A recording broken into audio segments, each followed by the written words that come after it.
কোনো পুরুষই ইচ্ছাকৃত ভাবে নেশায় আসক্ত হয় না।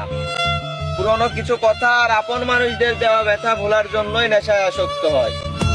এটা বলা যদি আমার অপরাধ হয়, তাইলে আমি মাথা পেতে নেব। নারী, তুমি মন ভাঙার অস্ত্র জমা দাও, আমি নেশা করা ছেড়ে দেব।